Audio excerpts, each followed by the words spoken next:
Hello and welcome back to the FSF PopCast. This is the show that is made by nerds for nerds, and I am Tim, the head nerd around this here ranchero.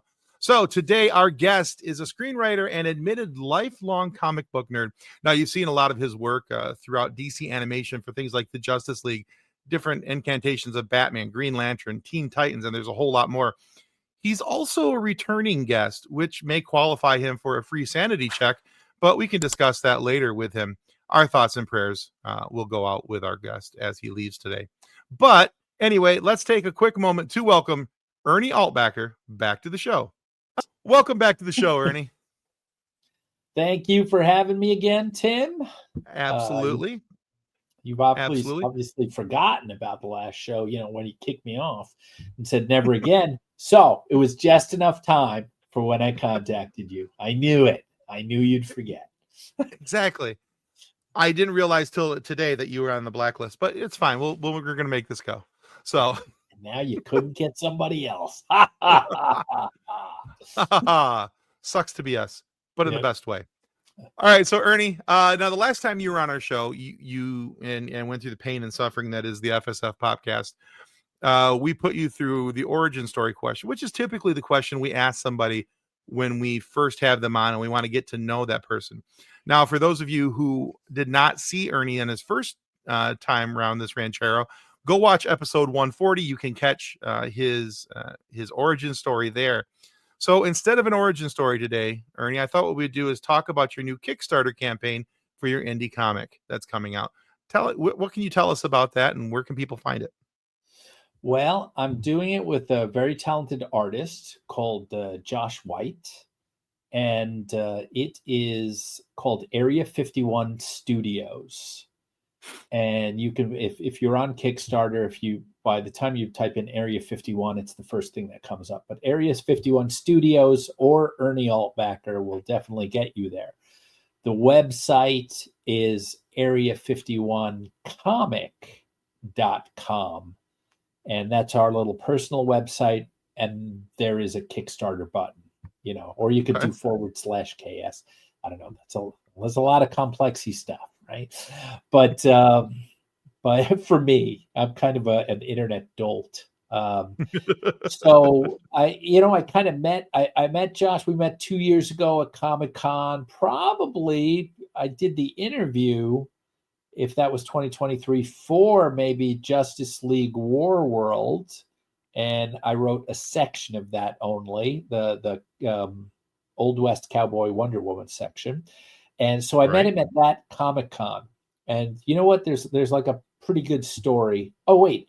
What am I doing? I'm sorry. I've gone past Area 51 a little bit. I'll get to that story in a second. But so Area 51 Studios is basically Area 51 does exist. It is a secret base, but it's not for storing a crashed alien spaceship or alien corpses. It is actually a studio lot where alien producers go to make galactic reality TV for their home planets because Earth is such a cheap location to shoot at. So in fact, those alien corpses and that crashed spaceship was from a student film that got scared off by our military. And the props are so good, they're so advanced that we think, oh, those are real aliens. But really, it was a student film that pulled no permits and they ran away. And so that's why there's a big base and stuff. We're still trying to figure it out. In my world, that's what happened. Okay. I love that. That's fantastic. Yeah. So I had this idea. I mean, it's frankly a little bit weird. I had it a long time ago when I told my previous, a long time ago agents. They were like, "That's way too weird." They want something like, Transformers now, in the animated world, and so I couldn't get it out of my head. So I wrote a novella and stuck it in a drawer, and it was before. I took it out a little bit, half, assed attempt, until I found out basically no one wants novellas. It's like, what do you think you are, John, Steinbeck? You just wrote The Pearl, It's like The answer is no. I have not signed that. So I stuck it into a drawer, and I've been doing these movies, these DC movies, and I tried to get into comics, but DC and Marvel have their own great writers, and were very uninterested in me. So I was like, I got to get off my ass. I want to do original ideas anyway, in addition to still wanting to, if anybody calls me, still wanting to very much write for some, give me a C-list superhero. I'll do something with it, but C or D. I'll do that. I'm not expecting the crown jewels from anybody. But so I saw this thing called the Comics Creator Panel, the Comics Creator Connection. And one of its iterations, there are panels where previous people who have done it now tell you what they did, but also there's like a speed dating thing where writers and artists kind of meet. And so I met Josh there, and everybody was giving him his card. His stuff was really good. And at the end, I was like, I was kind of a little thirsty, a little needy. I go, I kind of do these movies for DC, and I could just see in his eyes, like, this guy's full of shit. Right? Right?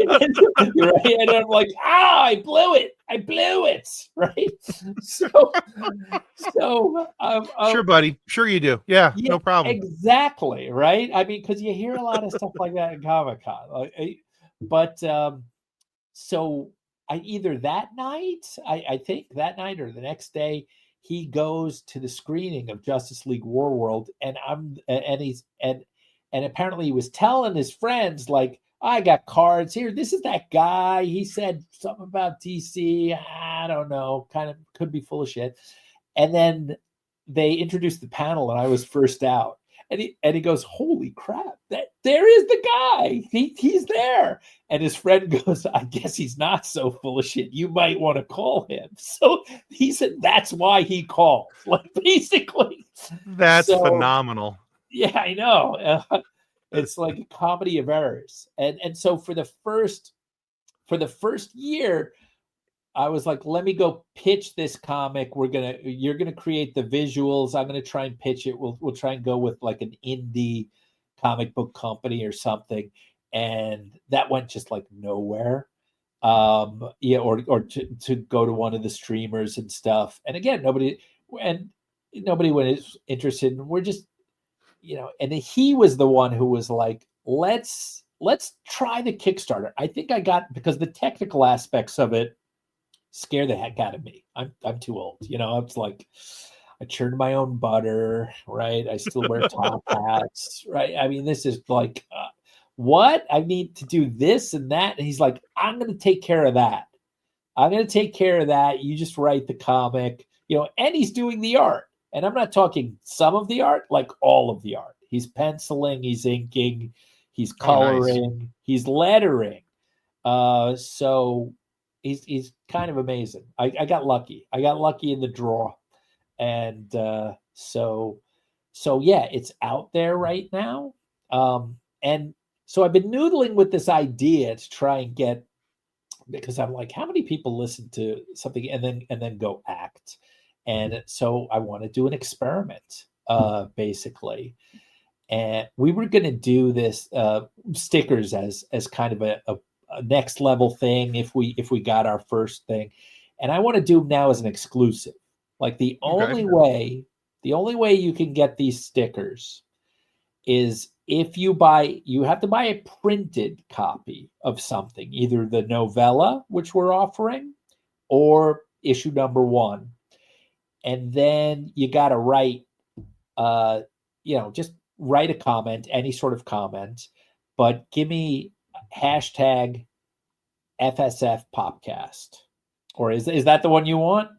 Yeah, that's great. Yeah, give me hashtag FSF PopCast, and I will make sure that you get exclusive stickers that we are not going to have. It's not going to be one of these things where it's like we're going to give it away at a different level. At least, we're not going to do that.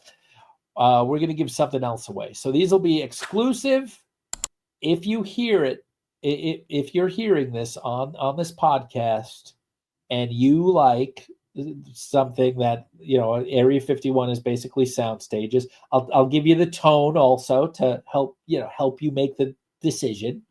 It is, if you like Douglas Adams, like Life, the Restaurant at the End of the Universe, or Life, the Universe and Everything, or and it's kind of mashed up with Men in Black, except it's like Hollywood Men in Black, and then a good dose of Monty Python weirdness thrown in there. Love it.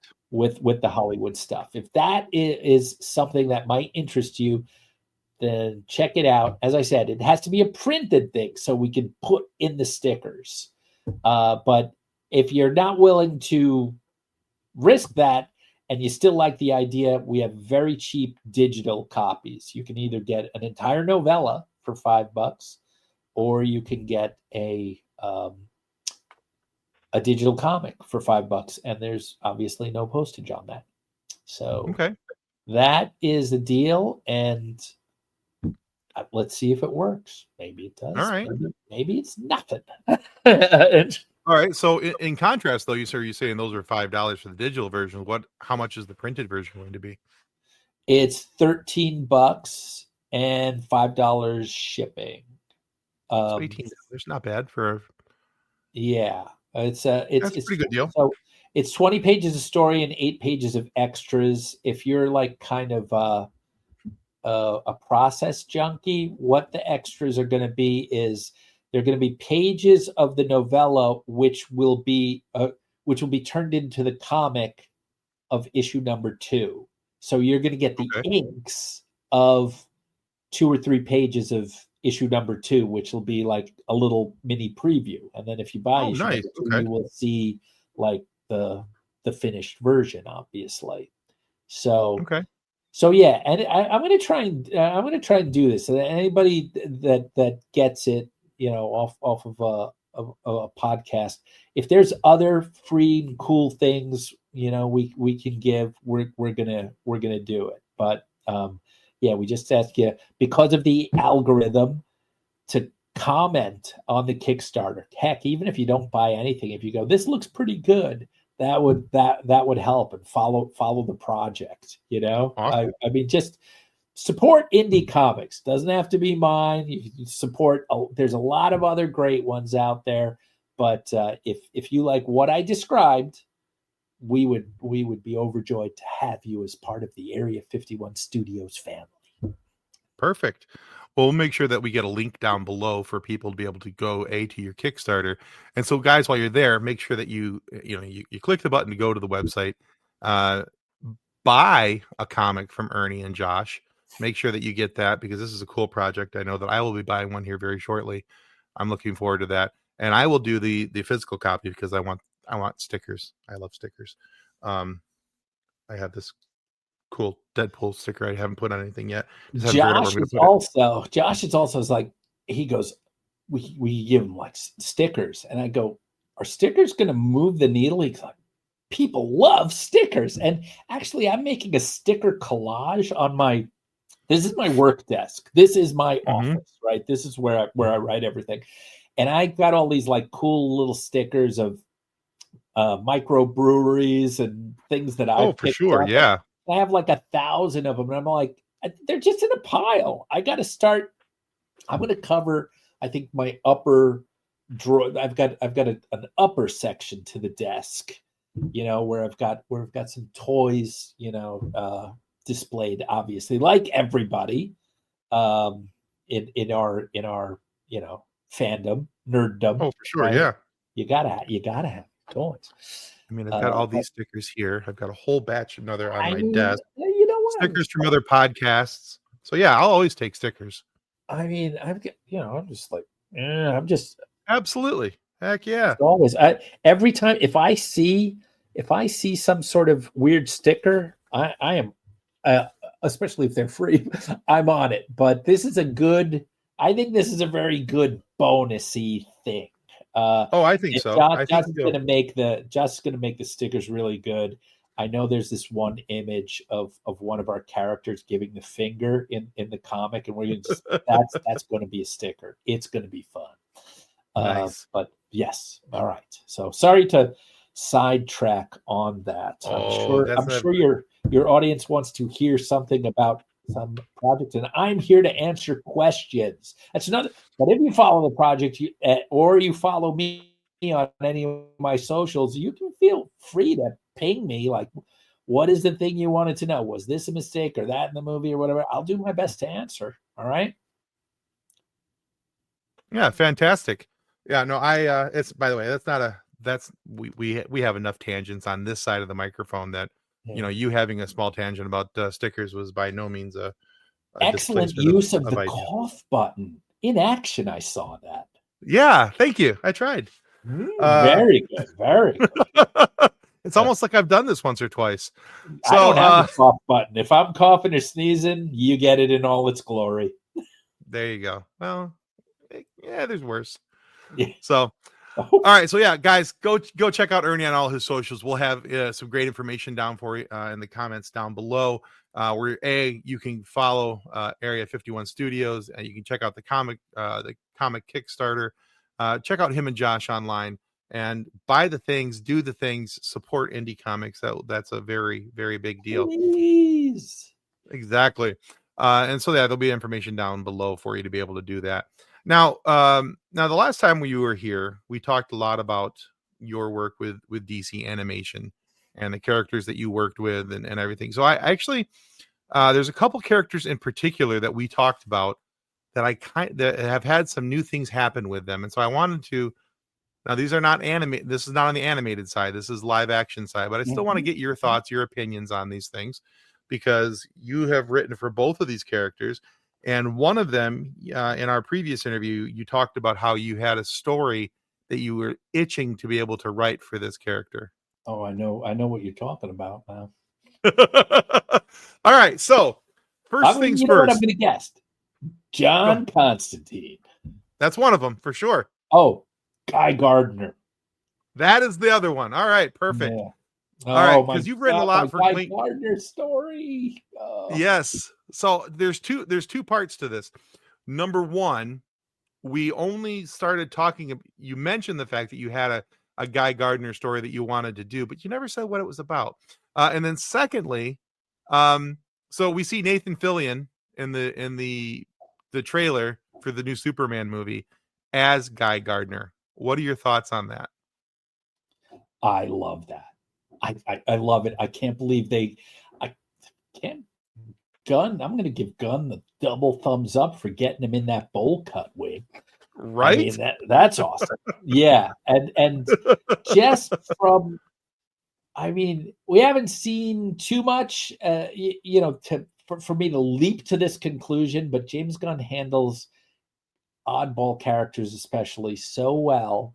And just when in the scene where John Cena goes, is the microphone supposed to be on where you said like stuff about your butt and then I suck, and it cuts to Nathan Fillion's Guy Gardner, and he laughs, and the laugh is like kind of douchey but also hilarious, and I'm like, oh, he's gonna nail it. And, I got it just from the laugh, the derisive laugh. Like the poor guy, I can't wait. I can't wait for the Peacemaker. It is set on the on the reminders. I mean, oh, my idea. I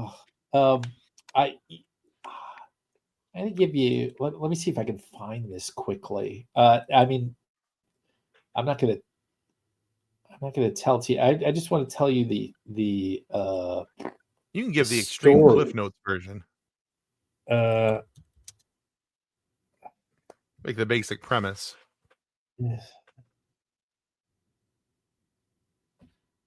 Oh, okay. I've got it. So it came up. No, I can't give you the. I mean, it's too close to my heart. And besides, at this point, I might have to just create a science fiction I mean, a science fiction-y character with powers and do the story because no one's calling me and I'm getting older, right? But Fair enough. Okay. it is basically, it's called, it's a 4 or 5 issue run, and it's called the Days of Yestermorrow, and it Okay. is kind of a Days of Future Past scenario where he is the fulcrum for the galaxy being taken over by the Yellow Lanterns by what he does. And Okay. he there's a Groundhog Day aspect to it where he has to keep going back and fixing stuff. And Love that. then it all changes again, so yeah, I'm like, oh, if someone would give me a chance to write it, I'd be so psyched. But they're doing great. I mean, Jeremy Adams is on Green Lantern. He's a good friend of mine. He's kicking ass. Love it. Love his work. So I can't be mad. They got Right. great people doing it. Although if someone just would take a vacation from Green Lantern Take a core. vacation. Yeah, I mean, maybe someone wants to get away from the brutal pace of comic writing for one of those things, or just do a 4-issue miniseries of I don't know, 24 pages.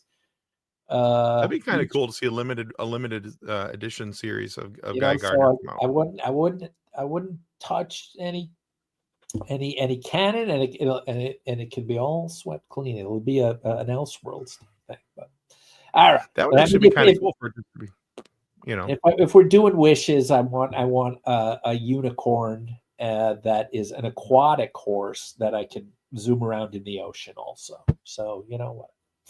I mean, hey, you might get the Gardner. I don't know about the unicorn, but at least you might get the Gardner. So I think you have a better chance on that. My Constantine idea. Oh. Well, but maybe who knows? Maybe one day. Maybe one day. Maybe. I am very interested. I'm a huge Nathan Fillion fan. There isn't much that he's done where I'm like, I'm not really. Everything he's in, he makes better. Yeah. Right? So I'm excited to see what he does with Guy Gardner. And I even read somewhere that he demanded that, if you want me to do Guy Gardner, it has to have the bowl cut. Like he was in it to win it for the bowl cut, from what I understand. That's a trooper. That's a trooper. I hadn't heard that. I thought it was. Yeah. I thought that was like a. It might have been a combo of him and Gunn getting their heads together on it, but either way, like Gunn gets on the phone. Good news. Gonna be the Green Lantern. He's like, yes. Not. Bad news. You're gonna have a blonde bowl cut. Not Hal Jordan. Right? It's like, okay, Guy Gardner, great. God, whew, looking cool in these in this iteration, and he's tough, right? I got the good hair. No, not that one. No. Enjoy that bowl cut, buddy. Yeah. I mean, and then let's picture like he just starts fucking with them and putting on others. It's like, no, he's got a limp, and he's got a limp. He's got a limp that the ring can't cure, and a wandering eye. All the just a little lazy eye, and a slight lisp. And lisp. Great minds. I was going to go there too. I'd watch that though. Especially if Philly. So would I. He'd probably do great. Oh, he'd nail it. He'd nail it for sure. All right. Now here's another. We talked about you already named this character, but we talked about Constantine the last time you were on, and his role in DC and what he does, and how he's the jerk, but he's got the heart of gold. The bastard with a heart of gold, my friend. Yeah. So it's been reported that Keanu Reeves is slated to reprise his role as Constantine. So what are you hoping for in this film that you didn't get in the first film? Ooh. Have they said anything else about it? I've heard that they're, but they don't have a script or anything like that. I don't think that the script has been finalized. They're supposed to start recording potentially towards the end of this year. and they're supposed to be supposedly buttoning up the script right now. The only thing I've heard about is that it's a prequel. It's a prequel. Well, So I don't know how accurate that is. I don't know. So, okay, I don't know where this story occurs. Okay, this is what I would love, and I'm unsure if they can do it because it might not be as popular as what other people would like. But I like Constantine when he's fighting against super evil demonic stuff. There is this one book, and I'm forgetting the title, in the Hellblazer comics, and it's about like a demon takes over a member of the royal family, and so it looks like a member of the royal family has sacrificed and slaughtered 20 children, and they go in there and they see that, and Constantine's like, that's it, gloves off, and it is hard. It's just like in some areas there's this section with the butcher of hell carving up a person while they're still alive, obviously in hell. They like eat them in the banquet hall. That's part of his hell punishment. Or maybe they dragged him down there and he was still alive first, and they carved him so his entrails are out. Demons are eating it. Sometimes it's a hard read, but that is the Constantine. I want hard R Constantine, horror Constantine. I would like horror Constantine, but I don't know if we're going to see a horror, a mainstream, major release horror superhero. I don't know. That would be like a big swing, but boy, oh boy, would I be running to the theater to watch it. Well, I think if any superhero, comic book hero has an opportunity to do that and have a really nice horror crossover, yeah, it would have to be Constantine. I mean, I think there's a few others out there that could probably. I was kind of hoping for the same thing years ago when they brought out Ghost Rider for Marvel. It's another one. Yeah.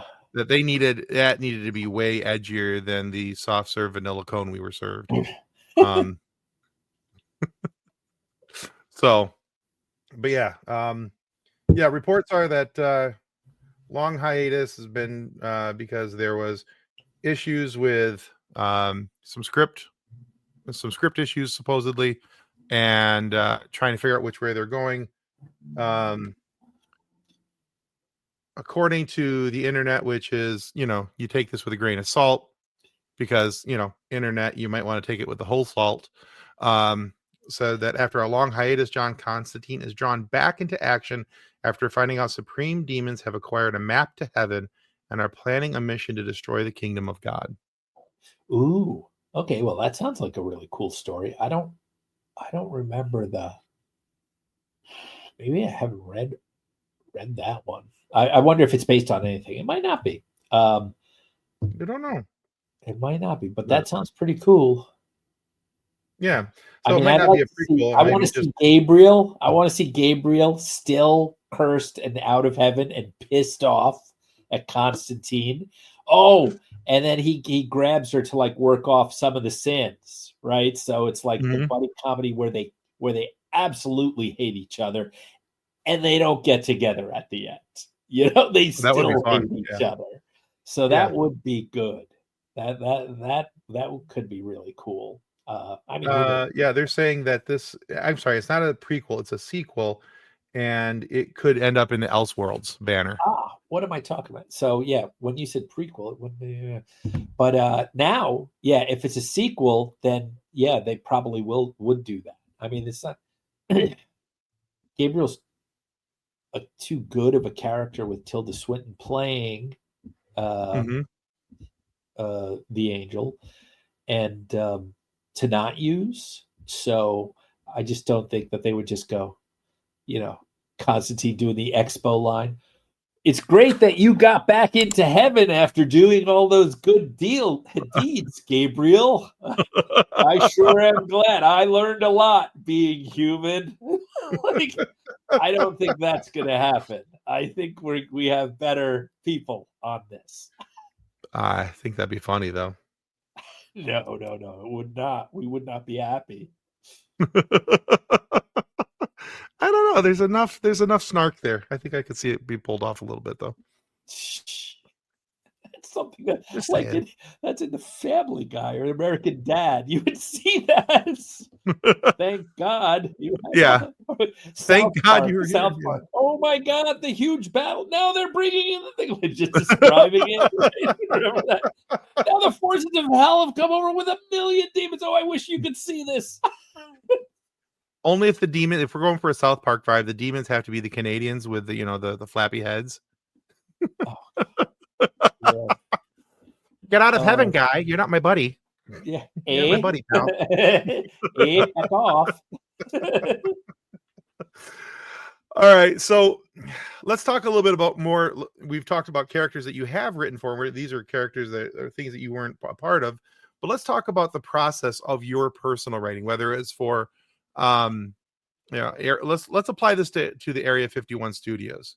So in the process of putting this comic together, did you start with story first? Did you start with character first? Or how did this process happen?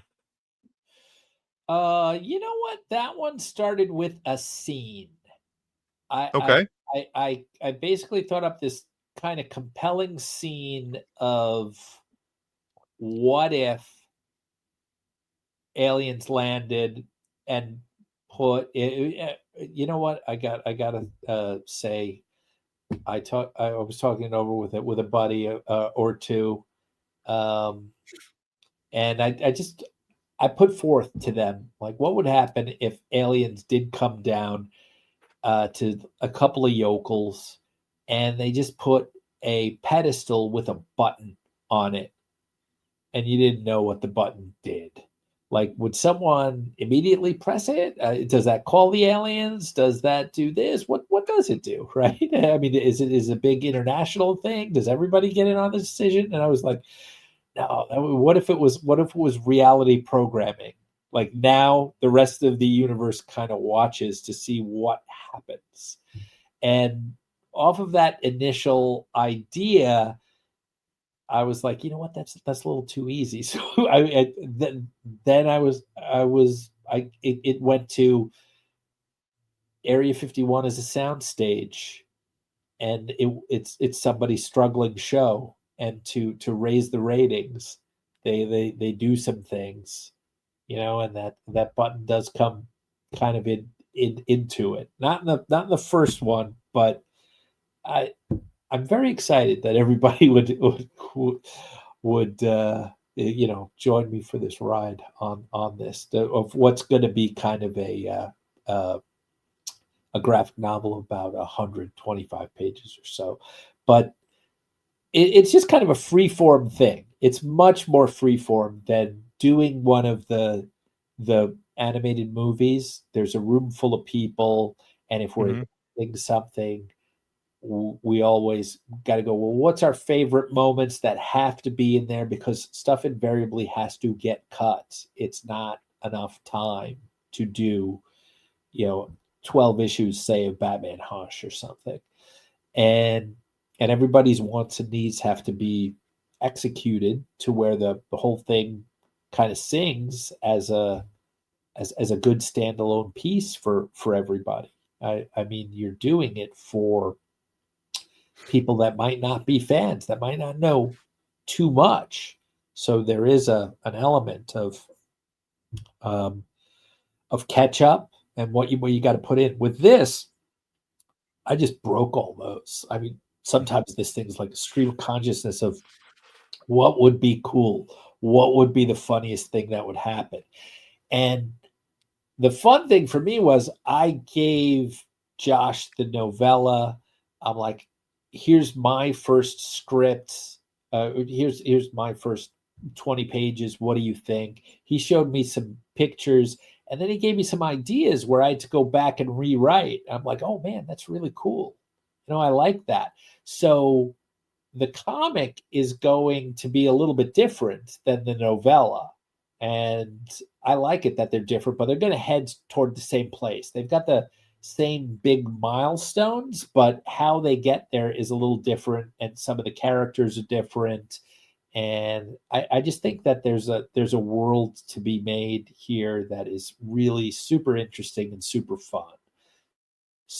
So I guess it's just like a little easier. It's more tense when you're coming in and it's like, all right, you're doing some Batman here, so don't fuck up Batman. Right? Yeah, I could see that for sure. Or you give it kind of the impossible task. I do have some fans, right? But there's about 10% of the people who I'm their childhood ruiner for, or that I screwed up in justice because I wasn't able to get the 5.5 years of stuff and even another 100 pages of side stuff called Aftershocks all into one 72-minute movie. How dare you? Yeah, it's like, and then you get the other things of like, we want different characters. We're doing a Flash, so take the Flash out of yours. And I'm like, what? Get rid of him fast. So that's one of the things. We got to transfer this plot line onto somebody else. We really want Mr. Terrific in this. Mr. Terrific wasn't in that section of it. So bye Flash. But yeah, a lot of people did not like that choice. Or getting rid of the Hawkeye Black Canary romance, which I loved. Just wasn't room for it. If anybody was going to have kind of there were so many arcs between different people. Obviously, there's Batman and Nightwing, Batman and Damian, Batman and Selena, Superman and Wonder Woman, Superman and Lois. Like every one of the main 2 or 3 characters had 2 or 3 plot lines to service. And then you got great stuff like Harley and the Green Arrow, which I was like, we cannot get rid of all of this. I had to fight for that. But yeah, it's a lot more tension filled to give in your first outline or your draft going, well, they could send me back to like rip it down to the studs and start again. Or you're fired. Thankfully, nice try on this, but we're done. Yeah, nice try. We thank you for your contribution. Go away now. Go away now. All right. So I don't know if that answered your question. I hope it. Oh, I did. Yeah, it was extra, and it had some extra fun stuff to it. So I think that's great. Okay. All right. I'm going to try this question on you, Ernie, because I've asked this of a few people as of late, and it's been one of those new things we've added into the repertoire, or how you say that word. I like repertoire, like you said. Repertoire. I'll go with that. Of questions that we like to ask people, just because I'm always the type of person that likes to know why a person does the things. And then honestly, that's why I asked the origin question. I like to know why people do what they do. Why do they get involved in certain things? What were their influences and things that motivated them? And so this kind of plays into that a little bit as well. So now that I've told you all that, the question is, what are you reading or listening to that you think everybody else should know about? Reading or listening to, so not watching. Yeah. I always ask, I like asking for reading or listening to, whether it's music, maybe you're listening to an audiobook, or you're, okay. Something along those lines. You know what? If you haven't already got into it, I would say read the Dresden Files. Okay. Like there's a lot of them. Okay. It's like daunting, but not only they're great, they're fun enough that you would get to book 6, 7, or 8. But once it hits this certain point around 8, then every one of them is so damn fun to read. Like sometimes I've just kept reading and I'm like, oh, it's lightning outside. Like it's becoming dawn. I gotta get 3 hours of sleep or 2 hours of sleep, man. It's so good. And let's see, the Night Angel trilogy is an amazing book series by, I want to say, Blake. I'm gonna look it up. Night Angel novel series is by Brent Weeks. Okay. So that would be there. And I guess so. I don't really listen to books on tape. I find that it's not like I want to be doing something. I want to be reading. I don't want it just coming at me. Like that's what I watch TV for. So Fair enough. I like reading, like the act of reading. I think it's fun. I gotta throw in a TV show that I think if you haven't started watching it, it's unbelievably amazing, called Murderbot with not Stellan, Skarsgård. Alexander Skarsgård. Alexander Skarsgård. There's like 53 Skarsgård, so it's kind of hard to keep track. I know. Yeah. Yeah. I was fortunate enough to get a screener for Murderbot, so I was able to watch it before the season came out, and I wrote a review article for it on Couch Soup, and I'm just thrilled with that show. I could not. It's I love too short. It's it's like 22 minutes. I'm always like, oh fuck! There's 5 minutes left again. And I'm gonna wait another week. Oh, it easily could have been a much longer show, but what they do have packed in there is very well written, and I love it's like, I mean, clearly it's sci-fi, but it's kind of sci-fi adjacent, and the way that they pack in the humor and the sarcasm is just love it. Absolutely love it. And I mean, and the show that the bot loves, it's just packed with great actors, right? The cameos are insane. Are insane. I'm like, if we could get a show of just that, I would actually watch. I want to watch this show. Right. I'm like, give me that show too. I mean, you've teased me enough with it now. I want to be up on what Murderbot knows and what's guiding him. Right. See a season of that show. Oh God, I think that would be hilarious. Yeah, I'd watch that in a heartbeat. Woo. So yeah, no, that's a great recommendation. That's a great recommendation. Couldn't agree more with you on that. So, but yeah, excellent. All right, so it's time for the silly question, Ernie. Okay. We have hit that spot of the interview. It's time for the silly question. And this came about because Kathleen was out with her daughter, and somebody asked her daughter this question, but not Kathleen. And Kathleen was like, how rude. Everybody should be asked this. So, Ernie Altbacker, what's your favorite dinosaur? Oh, man. I mean, like, when I was a kid, it definitely would have been Tyrannosaurus Rex. Mm-hmm. But since at one point I did write a book, a middle grade book series called Shark Wars, I had to really get into the dinosaurs. And I think the most badass one, which I think we're going to see in this newest iteration of Jurassic World, is a mosasaur. It is a giant, I guess, crocodile-esque type thing that just has jaws that are 30 or 40 feet long and can chomp in.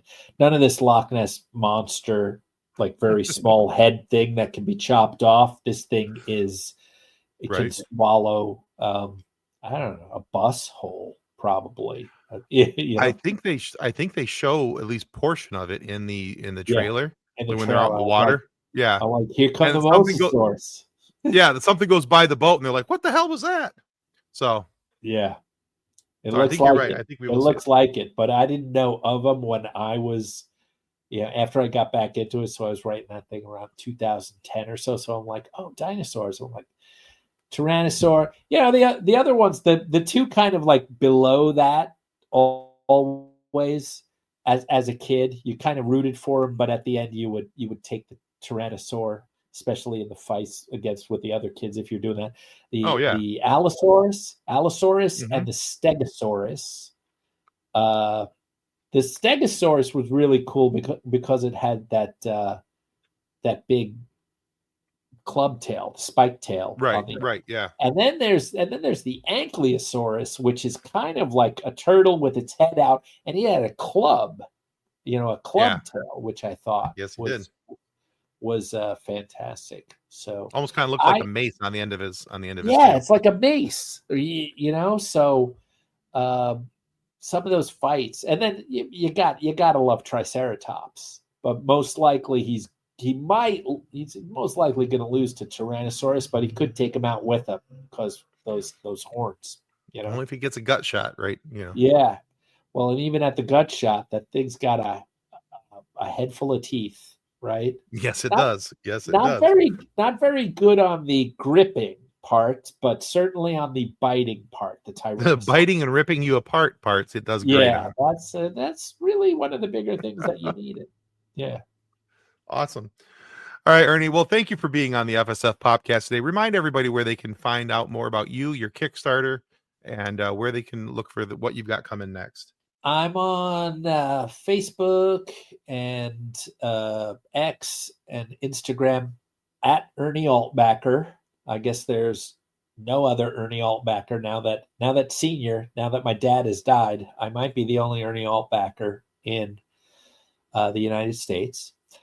And if you go to Kickstarter, again, search for Ernie Altbacker or Area 51 Studios. And it's on area 51comic.com is also our little website about the comic, but go straight to the Kickstarter. Perfect. And look, I'm looking to see if this works. I'm looking to give away exclusive stickers. So I hope some people take me up on it. All right. I hope so. We will. Well, I know one will. I mean, Josh is going to hear about this podcast and go, "You did what? You did what now? Say huh? Yeah." So it's like now we don't have an extra whatever, like a stretch goal. We didn't even think up more than one stretch goal because we're like, "Hey, man, it's going to be tough enough to get through." Whatever. I mean, these are people who haven't done a comic before, and like, is anybody going to trust me? Even though I've written some movies, but it's gonna come out. The comic is done, by the way. I mean, the issue number 1, but we're just thinking we want to get all 4 done in the next, by 2026. End of 2026, there should be a graphic novel. This is not all for that. This is for issue 1 and to get us going. But there you go. So do that, and to tell me you've done it, you have to write something on the Kickstarter that has hashtag FSF PopCast. Yes. Or on Facebook or Twitter. I'll find it. As long as you include Ernie Altbacker also, I will see it. I will write down your name, and when we're fulfilling, you shall get exclusive, nobody else has them, stickers.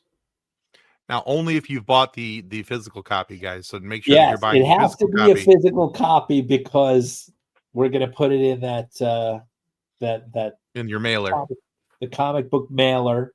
So yes, unfortunately the digital, but seriously, if you don't want to go for that, the higher thing, $5 for the digital version. I think that's good. That's a bargain. that's a great deal. That's a great deal for the digital, especially for the novella. The novella is like 150 pages. It's got 20 exclusive illustrations, black and white, that Josh did. He showed me something else when we were at WonderCon, and he's like, I did this 10-page thing, 10-page comic, because it was in black and white. I got it done in like 3 days as an example. And I'm like, can you do a bunch of black and white illustrations for the novella? And we'll put those in. And he's like, yep. Didn't take him 3 days, though. It took him a little longer, I think. Oh, sure, yeah. Like, can we lower it to 10? I'm like, my mind's set on 20, Josh. 10 sounds like a nice number. But wouldn't 20 be better? Yeah. 20 be better. Like every 6 or 7 pages, every 5, 6, 7 pages, you get a page, page-sized picture of what's going on in the book. Mostly, some of them are a little more generic. Like here's a character picture, so you don't have to imagine it. We have the character designs for a lot of the people, so and beings and aliens. So it's cool. All right, well, cool. All right, guys. Yeah, you're going to want to make sure that you take advantage of that offer. I will be taking advantage of that offer. That's a really cool thing. Now, and if you're not following our show here on YouTube, that's the most important thing you can do to ensure that we get more amazing guests like Ernie Altbacker to come back and have these fun conversations with us. So go follow Ernie on his socials. Make sure that you follow the Kickstarter, buy the comic book, and mark it #FSF PopCast. Let him know that you bought the physical copy of the comic book and you want your cool stickers too. So, but please consider following our show as well, because like I said, it helps out well more than we can ever really describe. And make sure that you go check out all of Ernie's stuff as well. He's got a really cool resume. We haven't even scratched the surface of his resume on this interview because we did that in episode 140. So go back 100 episodes and find Ernie 1.0. And you can enjoy that interview as well. So, Ernie, thank you for being on the show. Thank you to everyone who has listened and or watched today. And may the force be with you as you continue to live long and prosper. Goodbye. Thanks a lot, guys. Copyright 2025 FSF PopCast. Reference any specific product or entity mentioned on this podcast does not constitute an endorsement or recommendation by FSF PopCast. The views expressed by guests are their own, and their appearance on the program does not imply an endorsement of them or any entity they represent. If you have any questions about this disclaimer, please contact us via email at info@fsfpopcast.com.